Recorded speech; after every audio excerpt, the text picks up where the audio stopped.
बिस्मिल्लाह सुनवा। अच्छा जेरी शय आंदी भी सुनवा।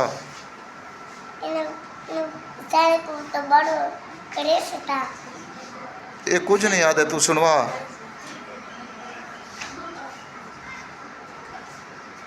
तेरे हाथ च केरी शय इंदे नाल क्या करींदे? केरी शय लिखदा रहंदे?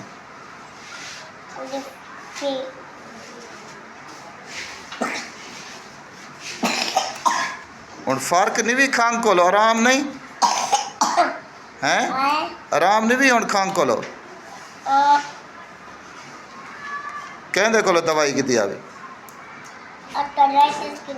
हैं।